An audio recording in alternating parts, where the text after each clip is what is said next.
편안들 하셨습니까? 오늘은 서가열의 부처님께서 나벌 8일 성도하신 날이고, 그때 세속 나이가 35세였습니다. 우리가 불기 2568년이라고 하는 것은 부처님께서 2월 보름날 구시나가라 사라상수 나무 밑에서 열반에 드신 몇 주기와 같은 겁니다.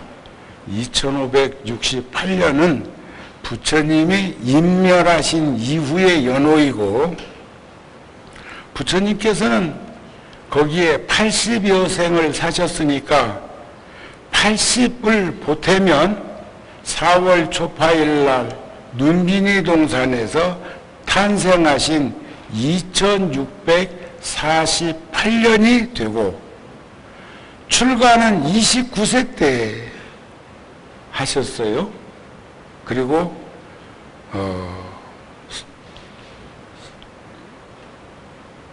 깨달음을 이루신 날은 오늘 35세 때 하셔서, 우리가 크게 보면 탄생, 출가, 성도, 인멸, 이렇게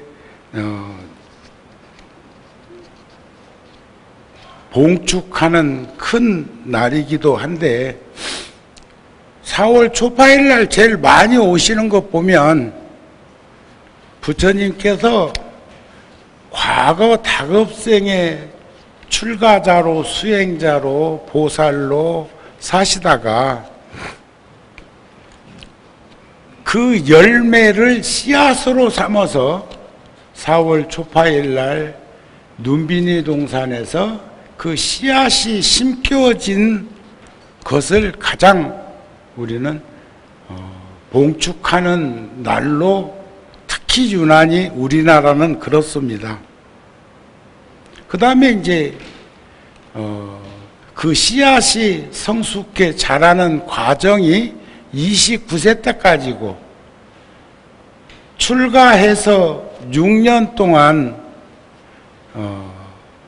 우리들이 행하고 있는 납자의 길을 걸으셔서 깨달음을 이루셨을 때가 만개 활짝 꽃을 피웠다고 보면 되고, 45년 동안 전법 활동을 하시다가 구시나가라에서 열반에 드실 때를 결실의 열매를 맺었다고 보시고, 청정법신과 원만보신과 1100억 화신을 드리우는 날, 법신을 드리우는 아니 계신 곳 없으신 부처님이 되신 날, 나보다 더 나를 사랑하셨던 부처님을 봉축하는 걸로 살펴야 되는데, 구룡사나 열애사나 제가 허물이 크지요. 구룡사 85년도에 소임을 맡기 전에 인도를 제가 3번이나 다녀왔어요. 그러면서 성숙한 나의 모습과 그리고 출가자의 본 모습을 살펴올 때 부처님 성짐하는 곳이 어디 있겠는가 싶은 생각이 들어서, 구룡사가 안정이 되고 꽃 피워지기 시작할 때부터 한 10년 동안을 매년 몇십 명의 불자들하고 성지순례를 갔는데, 초기에는 21일씩 갔어요.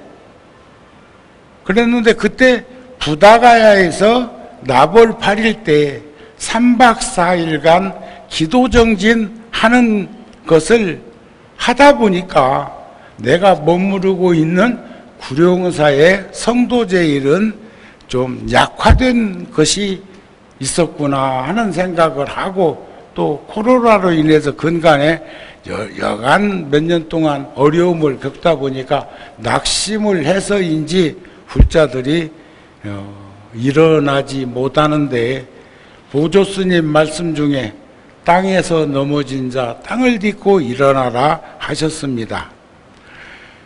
호명보살로 도솔촌 내원궁에 계실 때, 사바세계 인간 세상에 오실 때 발언하시기를, 내가 중생을 이끌어 주어 완성시키지 아니하면 누가 있어 우리를 이끌어 완성시키겠는가? 내가 중생들을 조복하지 아니하면 누가 그들을 조복하겠는가? 내가 중생들을 교화하지 아니하면 누가 있어 교화할 것인가? 내가 중생을 깨닫게 하지 아니하면 누가 중생들을 깨달음을 얻게 할 것인가?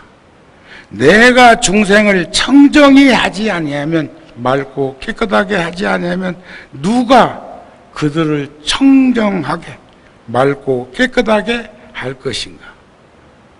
이는 내 의무요 내가 응당해야 할 일이다 하는 가르침이 화엄경에 나옵니다. 그래서 나는 제자들에게 늘 말하기를, 자기에게 자귀하고 남에게 귀하지 말라. 스스로 귀하고 스스로 존중할 것이다.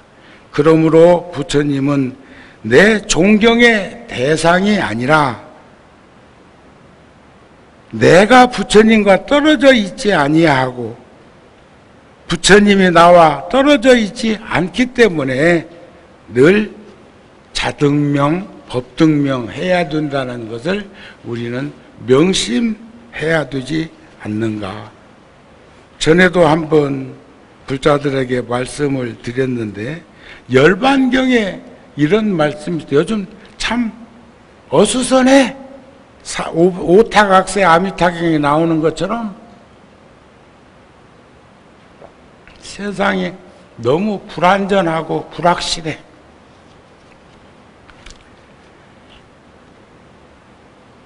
만일 보살이 이러한 법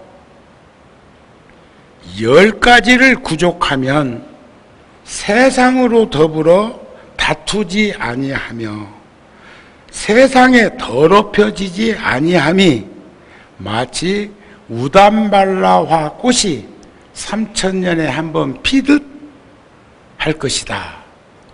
어제 아래 제주도에 사는 도반 스님이, 그 스님은 매일 아침 저녁으로 저한테 카톡을 보내요. 근데 그 스님이 보내는 내용을 보면 많은 도움이 돼요. 잊어버렸던 것들. 어제 아래는 또 69년도에 통도사 강당에 있을 때 같이 공부했던 4명의 스님 사진을 찍었는데, 그 중에 한 명은 중간에 환속을 했는데, 그 스님이 면허증을 따니까, 그 당시에 면허증을 따니까 저 사람 나갈 준비하는 것 같다. 밥 한 그릇이라도 덜 먹었을 때 내보내라. 산문 출동 명령이 떨어졌는데 그래도 이제 참여하고 운전 않겠다고 다짐을 하고 그리고 절에 있었는데 결국은 어느 날 보니까 환속을 했더라고. 그런데 그 사진을 어떻게 찾아가지고 나한테 보냈어. 내가 송락 갓을 탁 쓰고 율무염주 108염주를 탁 메고 나만 장삼에 5조 가사를 탁 입고 그래가지고 제가 도사가 될 거라고 또 지리상을 그렇게 하고 간 적도 있었어. 근데 그때 내가 경복 노스님께 올라가서 극락암에 올라가서 스님 저에게 화두 하나 주십시오. 그게 20 전이요. 18살 때인가 그래.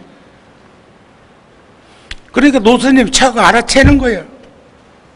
바람 들었구나. 응? 어디 가려고? 네 가봤자 석 달도 못 버티겠는디. 참을 만하면 참아라. 그러면서도 화두를 주셨어. 그 화두가 부모 미생전 본래 면목. 부모 이전에 내 본래 청정한 생명 본심을 면목 그 모습을 봐라 하는 그런 화두가 아니었을까 싶은데, 그래서 그 이후로 지금까지 틈틈이 화두를 챙길 때 또 그 해인사 강당에 있을 때니까 72년도니까 50년 넘었지요. 그때 선방에서 정진을 하는 중에 7박 8일 동안 하한거 동한거 때 해인사는 7박 8일 동안 용맹정진을 합니다. 겨울철에는 성도제일 목전에 해 용맹정진을 하는데 1시간씩 교대로 돌아가면서 긴 장군 죽비를 들고 경책을 하는데 앉아서 또 버티고 있다 보면 어디서 쿵 하고 낮아빠진 소리가 들리는데 그 스님이 장군 죽비를 들고 내 앞에 와서 서 있는 거예요. 동이 못이요. 내가 넘어진 거예요. 내가.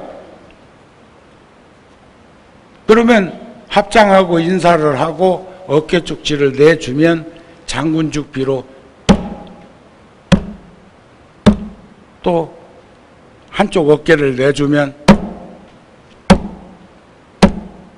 살살 때려도 소리가 큰데 옹골찌게 치면 마음에 딱 맺히는 게 있어. 내 차례만 돌아와봐라. 닌 죽었다. 그런 추억이 72년도에 해인사 살 때 있었는데, 그러니까 앞으로 꾸벅꾸벅 조는 사람은 덜 졸린 사람이야. 옆으로 넘어지는 사람은 조금 더 졸린 사람. 그 다음에 진짜로 어부가도 모르를 처지는 뒤로 낮아빠지는 거야.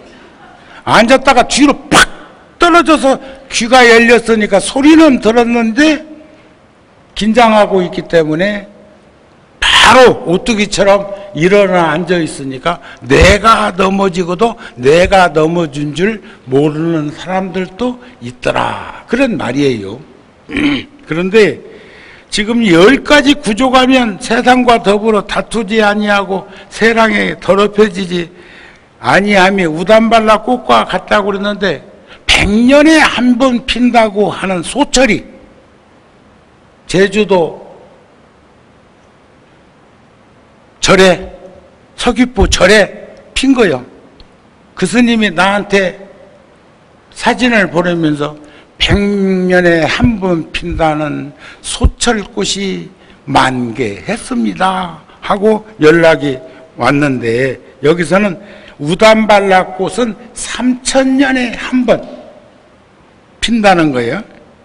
그런데 그게 어떻게 해야 그렇게 되느냐? 첫째는 신심이 있어야 되고, 두 번째는 계율을 지켜야 되고, 세 번째는 선지식을 친히 가까이 해야 되고, 네 번째는 안으로, 내관사유 안으로 늘 잘 생각해야 하고, 다섯 번째는 정진을 구족해야 돼. 진지한 정진을 해야 돼. 해떡버떡 갈팡질팡 횡설수설하는 게 아니고, 또 여섯 번째는 바른 생각이요, 바른 말이요, 바른 법을 좋아하며 중생을 애민섭수 불쌍히 여기는 것이 바로 세상과 더불어 다투지 아니하는 삶을 살 수 있고, 더럽혀지지 않는 삶을 살 수 있을 텐데, 특히나 경쟁 상대가 있는 정치권에서 이렇게 살아주면 얼마나 좋을까 하는 마음을 가지게 되더라. 그런 말이 아닐까 싶습니다. 자, 화엄경 명법품에 보면 보살이 10가지 무진장을 얻고는, 여기 과거에는 무진장 스님도 생전에 오셔서 한 달에 한 번씩 법문을 하셨어요. 그런 스님들이 몇 분 계셨는데 다 세연을 마감하고 이제 종범 스님 한 분 남아 계시. 종범 스님, 그죠? 종범 스님 오시는 날은 앞으로 뭐 몇 년이나 더 오시게 될지는 모르겠지만, 구룡산은 오시라고 해도 1년에 한 번 오셔. 응?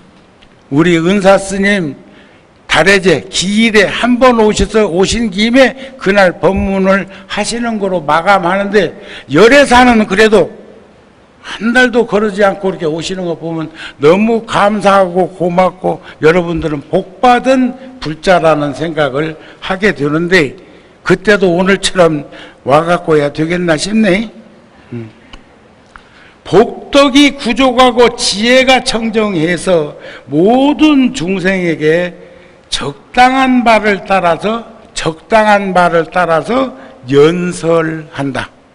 적당한 바. 이것은 방편설이에요. 방편설. 의사가 환자가 어디가 아픈가에 따라서 약을 주고 처방을 하고 치료를 하고 수술을 해야지, 그렇지 않으면 안 되는 것과 같은 말씀을 여기서 말하는 거예요. 교화할 바의 중생 근기에 따라서 법을 설해야 한다. 열기중생에게 대심중생에게 하듯이 하고, 대심중생에게 열기중생이 듣고 이해할 만한 말을 하는 건 아니라는 거예요. 부처님이 45년 동안 8만장교의 가르침을 설하셨어. 해인사에 가면은 고려 대장경으로 고려 때 판각에 6년 동안 저 거제도 쪽에서 나무를, 그 나무는 그쪽 지역에 그렇게 큰 아란두리 나무들이 그때는 있었던 거든. 응? 그때는 자작나무?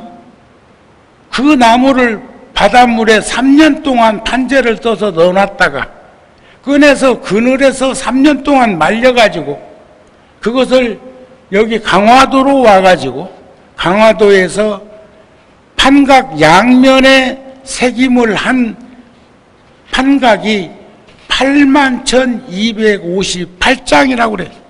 국보 32호. 그것을 책으로 묶으면, 목판본 책으로 묶으면 6,791권이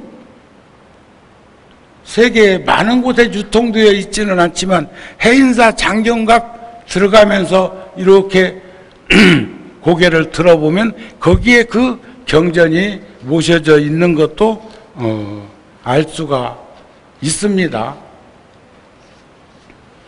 그 장경에서 나오는 다양한 그 가르침을, 그 경전만 있는 게 아니에요.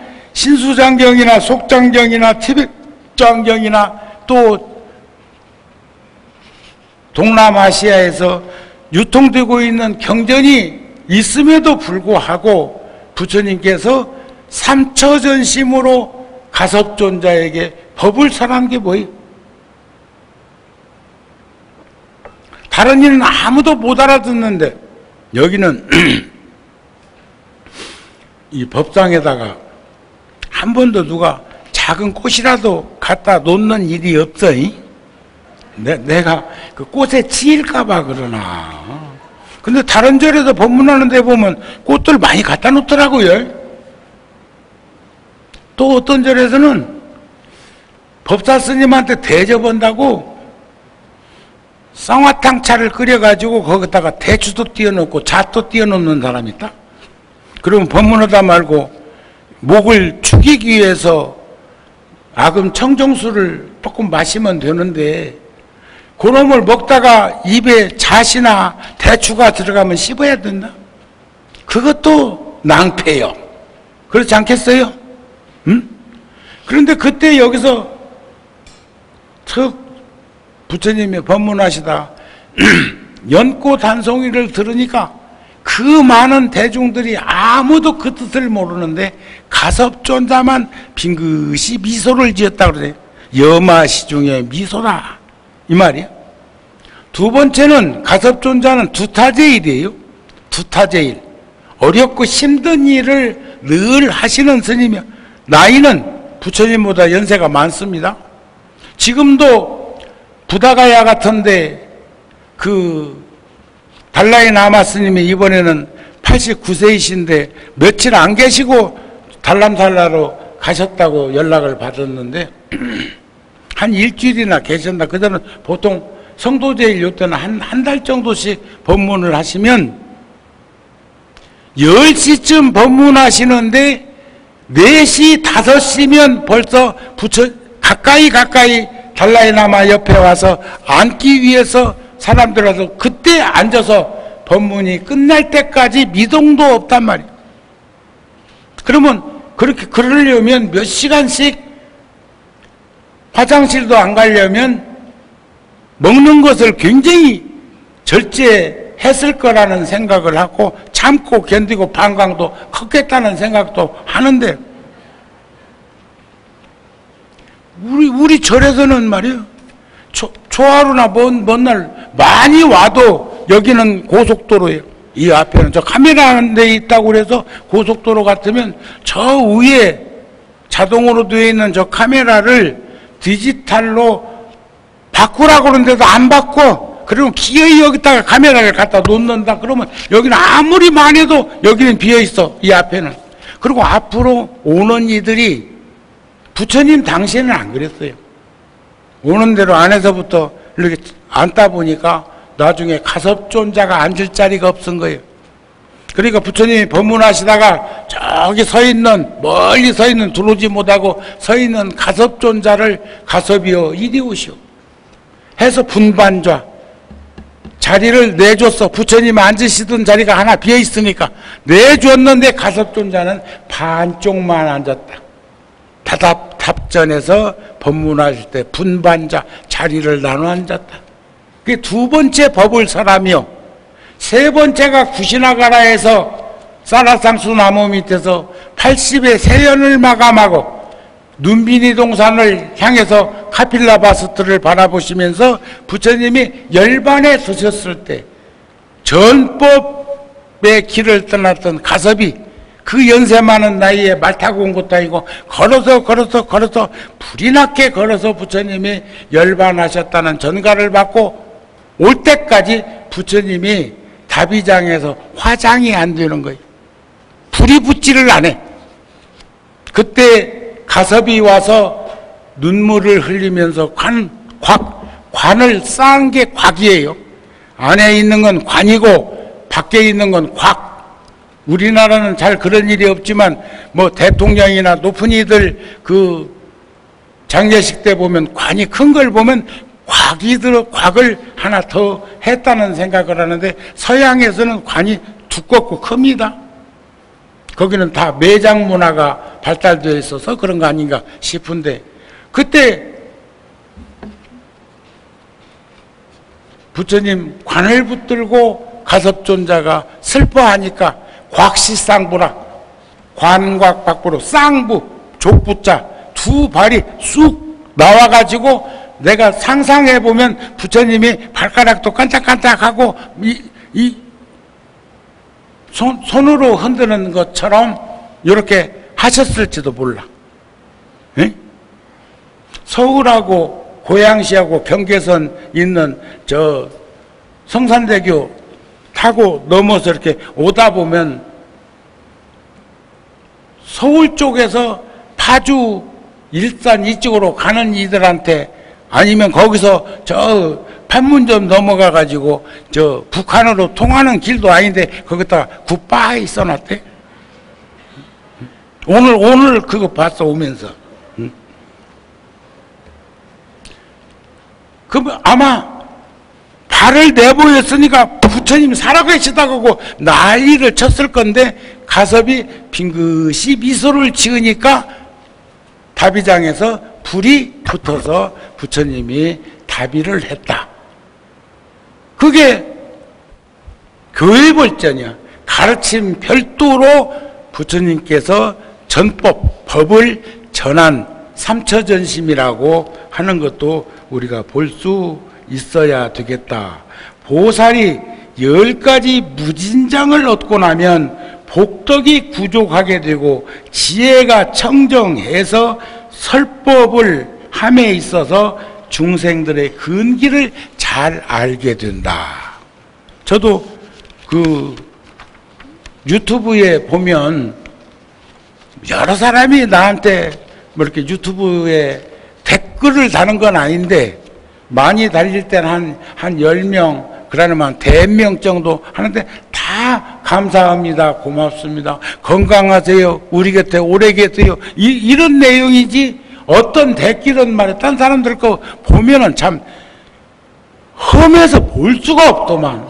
그런 건 보지 마세요. 그런 것 보다 보면 오염돼 가지고 편히 앉아요. 보살님 편히 앉으라고. 내가 불안해. 자, 보살이 어떻게 하면 모든 중생에게 적당한 바를 따라 법을 연설하겠는가? 이른바 그 인연을 알고 그 마음 행함을 알고 그의 욕망을 알아야 그 사람에 대해서 제대로 법을 설할 수가 있다.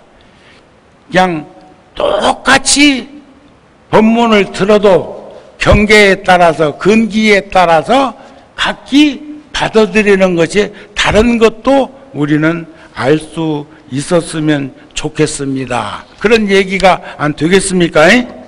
그래서 부처님께서 열반경에 보면 4가지 말씀을 하셔. 법에 의지하고 사람에게 의지하지 말라. 요즘 사람의 의탁해가지고 의지해가지고 사는 사람들이 정치판에도 있대. 그런데 그런 여자하고 사는 남자는 어떤 남자고, 그런 남자하고 사는 그런 여자는 대관절 어떤 여자들일까? 뭐 병원이고 어디고 그 사람 나타나는 곳에는 그래도 또 한쪽도 그러기는 하는데, 그쪽은 조금 그래도 이번에도 통도사에서 신년 할애식 때 보니까 양 당에서 다 왔는데, 한 당은 진보 쪽에 그 당은 원내대표가 왔는데 아는 척도 안 하고 비양거리는 사람도 있고, 그 사람들이 절에 댕기는 사람이라고 보여지지는 않아. 불교 믿으면 그렇게 하면 안 돼. 아셨습니까? 응? 주권을 행사하되 이성적이고 객관적이고 그리고 국가와 민족을 생각하는 마음으로 선택을 해야지, 그렇게 유행병에 휩싸이듯이 휩싸여가지고 그렇게 하는 것은 걱정이 태산이요. 그래서 사람에 의지하는 것이 아니고 그가 말하는 법, 이치에 의지하라는 거예요. 법에 의지하고 사람에게 의지하지 말라. 이치, 그 뜻에 의지하고 말에 의지하지 말라. 말에 따라다니지 말라 그 말. 지혜에 의지하고 아르마리, 소견머리를 드러내지 마라. 요의경에 의지하고 불요의경에 의지하지 말라. 요의경이라는 것은 명의가 환자를 보고 적절한 치료를 하는 게 요의경이에요. 근데 그 요의경을 잘못 쓰면, 소가 마시면, 젖소가 마시면 우유를 생산하고, 독사가 그 물을 마시면 독을 생산하는 그 이치를 우리는 보면서 잘 살필 수 있었으면 좋겠다. 그래서 우리는 참 뜻을 헤아리면서 살았으면 좋겠습니다. 잡아함경에 나오는 가르침인데 낮과 밤이 쉬지 않고 흘러가니 추나추동 참 시간 잘 가. 그죠? 잘 가. 제가 시간 제일 잘 가는 게 매달 우리 잡지 붓다지 옛날에 인쇄물로 나오다가 360호 30년 딱 마치고 나서 그 다음에 전자책으로 만들었어. 그것도 보는 분들은 볼 건데 전자책으로. 그게 잡지를 인쇄물로 만들었을 때는 1년에 2억 5천만 원 이상 들었어. 발송비가 5천에서 8천 들었어. 발송비가. 우표값이. 아셨어요? 아셨어요? 그것을 361호부터 전자책으로 만들고 나니까 한 달에 편집비 한 250만 원에서 280만 원 정도 들면 돼. 그것도 1년에 합하면 그것도 몇 천만 원이야? 응? 그러니까 그 잡지 만들던 돈 안 썼으니까 돈이 있어야 될 거 아니야. 여러분들 살림살이도 그렇죠. 쓸 때가 있었는데 안 쓰면 그 돈이 있을 것 같은데 없어. 그 참 희한한 일이야. 응?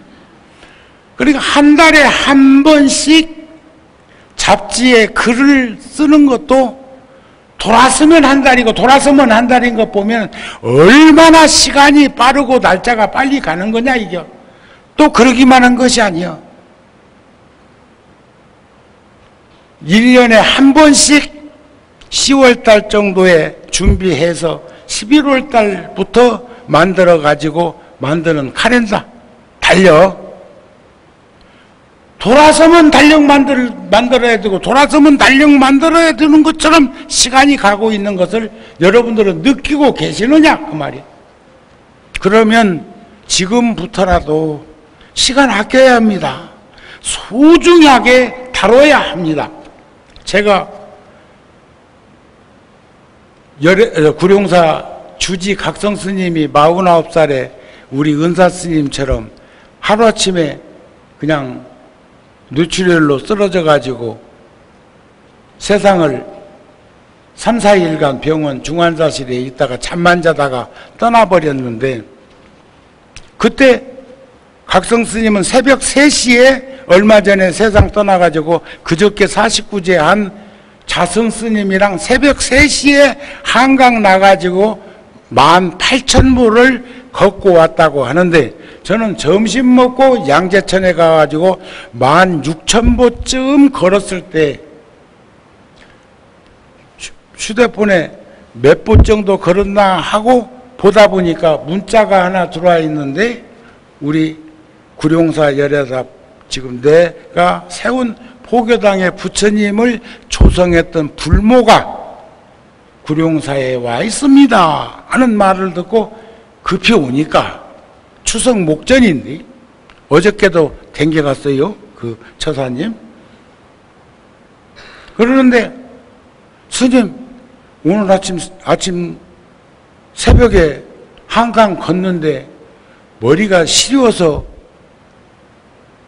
스님은 이제 나가실 때 꼭 모자 쓰고 나가세요 이렇게 얘기를 하고 내 방에서 그분이랑 셋이 앉아서 차도 마시고 담소를 하다가 저녁 공양 시간이 되어서 그분은 부모님 모시고 추석 명절 전이라 공양 한번 하러 서울에 올라왔노라 해서 가고, 후원에 가서 공양하다가 그런 일이 생겼단 말이야.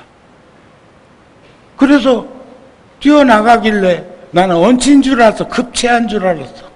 그래가지고 안 들어오길래 나가서 보니까 계단에 앉아있는데, 뒷계단에 앉아있는데 이마를 만져보니까 불덩어리요, 뒷국지를 만져보니까 식은땀이 범벅해. 그래서 빨리 차를 대라 해가지고 가까운 삼성의료원으로 갔는데, 머리에, 왼쪽 머리에, 그것도 3월 달에 종단의 소임자들이 동국대학교에 종합검진을 받기로 예약을 해놨는데 코로나가 너무 심하게 만연하니까 10월 달로 미룬 거예요. 단체 종합검진을 10월 달로. 근데 9월 달에 세상 떠났잖아요. 근데 거기 보니까 여기에 혈관이 꽈배기가 하나가 있는데 그 혈관은 균등하게 같이 가면서 서서히 줄어들어도 줄어들어야 되는데 큰 혈관이 가다가 꽈배기가 있으면서 가늘어진 거기에서 문제가 생겨가지고 그런 일이 있어서 에이 젠장 걸으면 뭐 할 거냐 이게. 응? 그래가지고 그때부터 저도 몇 년 동안 안 걸어버렸어.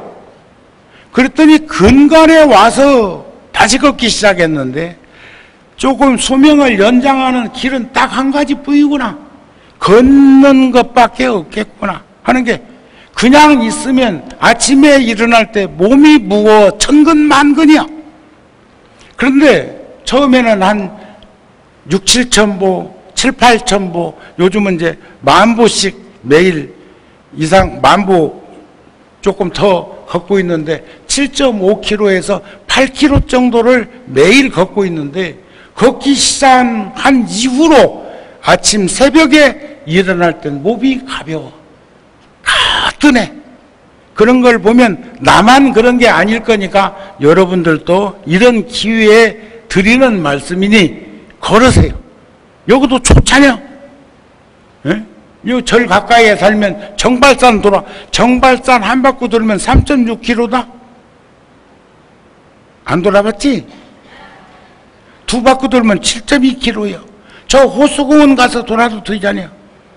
자, 그렇게 해가지고 몸을 좀 가볍게 하고 어저께 눈이 오고 비가 와가지고 어제 제대로 10,000보를 못 걷고 한 2, 3,000보 걷고 끝냈더니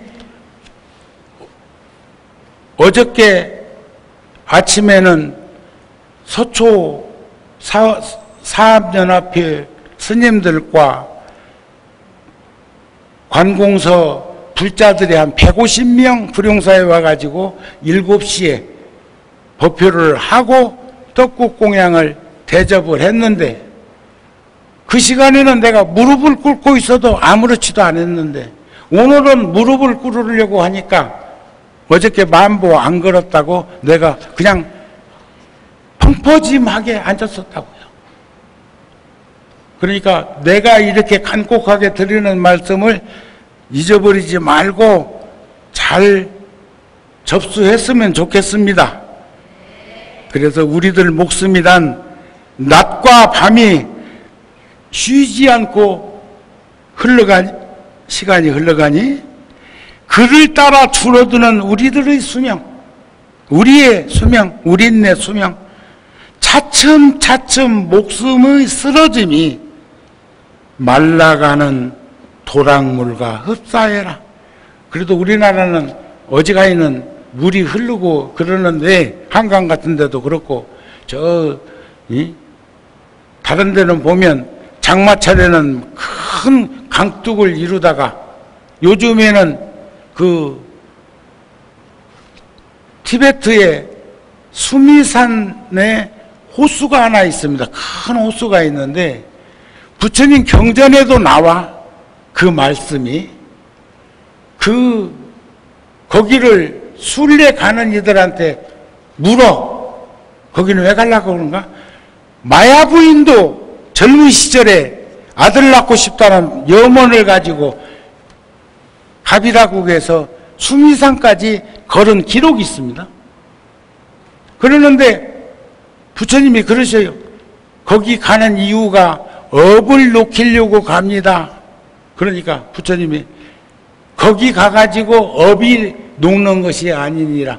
불보살을 가까이 해야 업장이 녹는다 그래. 그러면서 거기다가 살을 붙이기를, 그렇다면 거기 사는 물고기는 그물에 목욕해가지고 업이 녹는다고 하면 거기 사는 물고기는 뭐가 됐겠냐 이 말 아니야?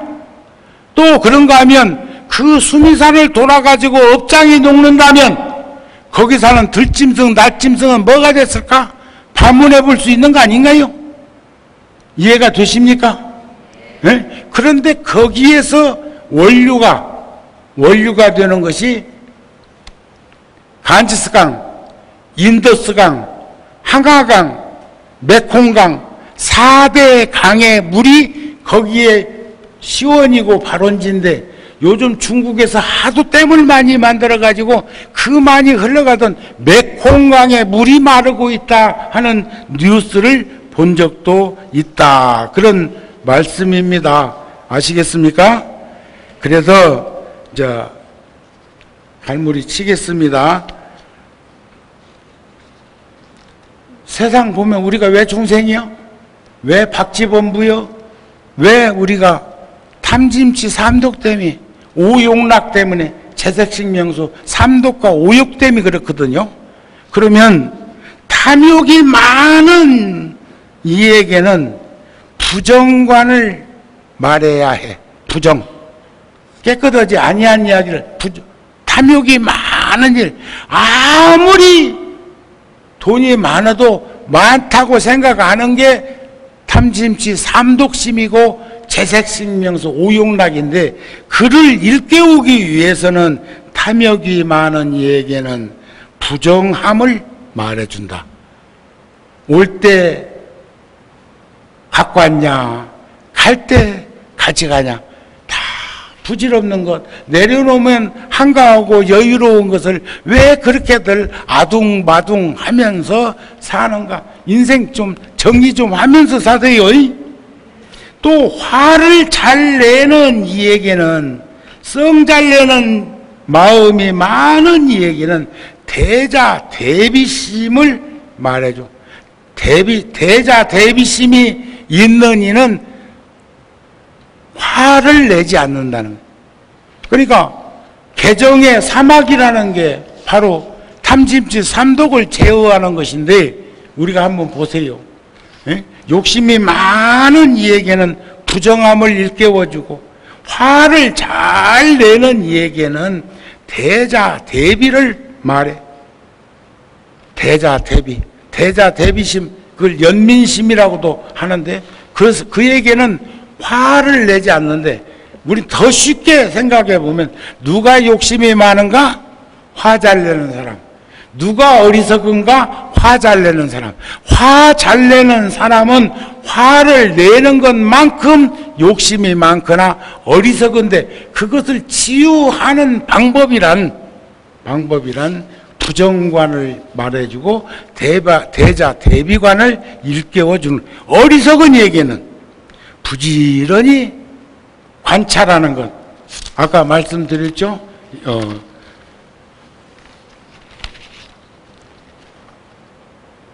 더럽혀지지 않고 또 거기에 얽매이지 않는 삶을 살 수 있는 사람이란 다른 사람이 아닌 것을 볼 수 있었으면 좋겠다. 그것이 바로 내관 사유하는 것이죠. 바른 생각하는 것이죠. 불상을 애민섭수 연민심을 가지는 것이죠. 그게 어리석음이 많은 이에게는 부지런히 이렇게 내관 사유 지혜로서 관찰하고 선근으로 살펴볼 수 있는 그러한 오정심관을 하는 것이 바로 치유할 수 있는 것이다. 그러니까 삼독심이 골고루 있는 이에게는 수승한 지혜를 성취할 법문을 말해준다. 오늘은 여기까지만 이제 말씀을 드리려고 그러는데, 그래서 계율을 잘 닦고 지니는 이는 계율을 규범대로 달면 몸이 고요해져 산만하지 않고, 선정산매를 닦는 이는 마음이 고요해져 지혜를 닦는 이, 개정에 삼아 지혜를 닦는 이는 의심을 깨뜨려.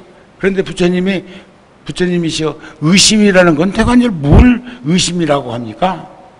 그때 하신 명언이 있어. 대개는 의심하지 아니함을 의심이라 한다. 아셨어요? 내가 너도 의심 안 해? 하면 의심하고 있는 거예요. 정말 정말 정말 하는 일은 거짓말 거짓말 거짓말 하는 사람. 아셨어요? 그러니까 정말을 말하면 돼. 진호자, 실호자, 여호자, 불광호자, 불의의자를 설치하면 되는 것이지, 거기다가 미사용어 수십 개 가지고 정말 정말 정말 한다고 해서 그게 정말이 되냐고. 예?